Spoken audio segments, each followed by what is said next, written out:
Guys, in no way could I have anticipated how this day would play out. I started the day in meditation, got some pretty life-changing news, and became so very frazzled that I forgot my phone at home. It is so much easier to turn away from the things that we do not understand, to give up on the things that cause frustration and confusion, but it is in these things that we find those pieces of ourselves. Becoming equal, loving ourselves and each other starts in finding familiarity in the things that make us afraid. KP and I are in Shangri. It's pretty insane.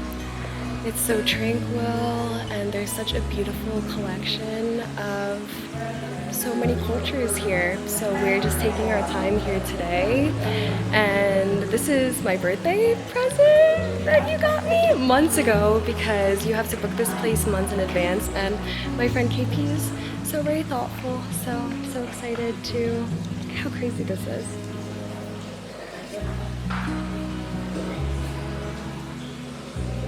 This is the living room, by The way. living room? Good to know.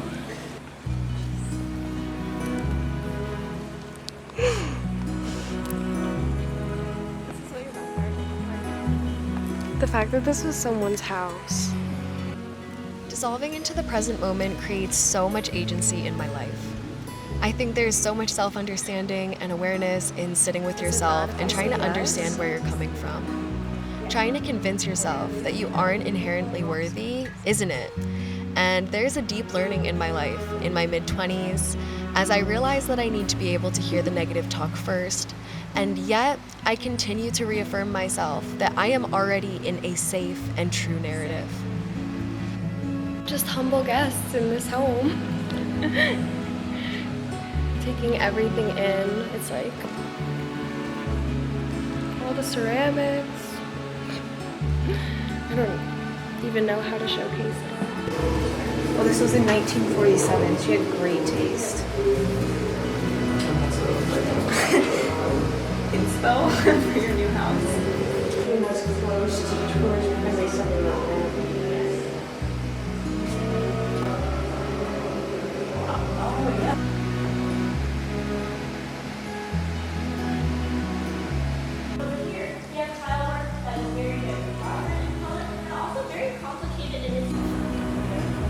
What a beautiful day. We're getting on the bus. I got some water.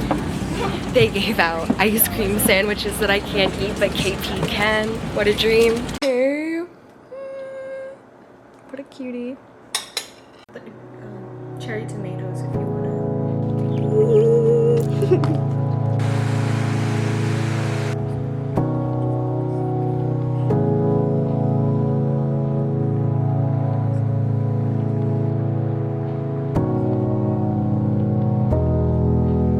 In my life, there is a lot of moments where I have the opportunity to choose fear and survival-based thinking, when to be curious about the experience and what I could learn about it is such a softer way to go about it. There is so much that is naturally out of our control, and it is so important that we embrace what we can control, which is just how we react and truly the narrative we create. You are allowed to feel afraid to fall in love with life, to fear excitement, adventure, making mistakes, weird things that bring you joy, and even things that bring you pain. But you must take life in your hands anyway, for falling in love with life opens your heart to the greatest adventure you can ever live, finding yourself. I found the shot. I have the shot. It's happening.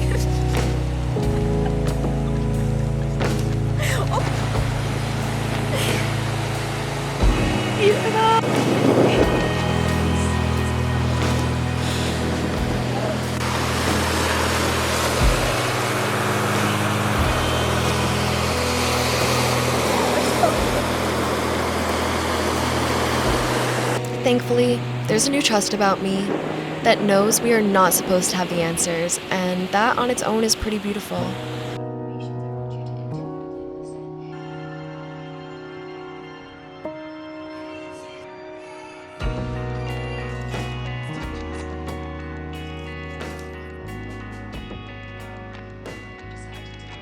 guys, I just finished a somatic practice. I got a coffee here. Really, nothing is necessarily new, except I got the most exciting news yesterday, which is that I am going to be moving from this beautiful beach cottage that I call home. I am so in love with this space and have been blessed to call it home for the last 2.5, 3 years now. And the other day, as I said, I was in deep meditation, and as soon as I got out of that meditation, I received the very best news, and that news is that I'm going to be moving into a new house. So all that being said, I'm feeling a little scattered because I now am moving in the next 2 days, and I am genuinely trying to practice choosing curiosity over fear because I also love where I'm at right now. So I know that in order to take this next step, I need to say goodbye to the comfortability I know and have spent so long building. So how am I going to practice this? That's the real question, you know, how am I gonna practice this in real time? And I'm affirming this to you as I am affirming it to myself, because I literally have my notes here, and this is what I'm going to do to better take care of myself in this chapter of my life. Oh, there's a kitten up there. If you're feeling like you also want to practice this, feel free to leave a comment down below about one of these things that you're going to practice in your day today, and maybe we can reflect on it together. Mostly, it just comes down to dissolving into the present moment. I feel like when I really take the time to tap into the version of me that has a knowingness about me, to sit with the magic that is right here in front of me at all times, when I can tap into that, everything feels so much more clear and sometimes even more rigid, because then you can really hear inside yourself what voice is coming from a loving, kind place and what voice is ultimately trying to root you into your old habits and cause self-destruction before you can even realize it's happening, because it feels so safe. There's so much power in neutrality. I'm also going to bring up this, which is something that I have been trying to practice so much in my day-to-day, genuinely just neutral jing, where if you were completely blind to your surroundings and had to rely only on the vibrations of what was around you, dwelling in silence, waiting to make your move, and not perceiving any specific move as directly good or bad, holding neutrality for everything until it's clear and it is your time to act. And I have been feeling that so heavy in my life. The collective consciousness is going crazy. Every media that I have been intaking has this overall theme to hold a softer dialogue for yourself and to just be more neutral around your day-to-day experience, which I feel like I'm learning, but I still want such a good understanding and control over it.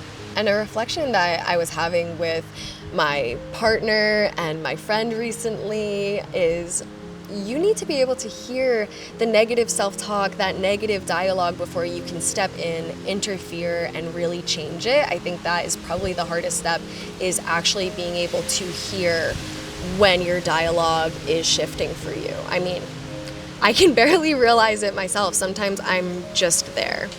And then letting yourself be a constant student to this life, knowing that healing isn't linear, but then accepting that healing isn't linear. And these things are going to come up for you again. They're going to show up in different ways in your life. You're going to think that you've completely healed through things, and then they're going to show up again in a different form, in a different way. But we can direct that energy moving forward as long as we can stay present enough to do so, and again, differentiate what is meant for our becoming and what is ultimately meant to keep us the same. And for me, I'm just going to use one question that deeply roots me into curiosity and allows me to kind of snap out of the tangent that I'm creating in my head, which is simply, what is one small thing that I am curious about right now? Just one. You know, in this move situation, I am curious to how this is going to enrich areas of my life. And once I become curious about that one single no, I become curious and excited about the whole thing. It no longer holds this demonizing energy that I gave it to where I have to leave this spot that I love. And holding that duality, trusting we're not supposed to have the answers, that is a part of this beautiful human experience that we get to live. And ultimately, I'm just so happy that you want to share in this human experience with me, because this is my learning in real time, my healing in real time, leaning into the constant subtleties and documenting them, because I really do believe that others documenting their experience has deeply helped me in my life and in my becoming, if you will.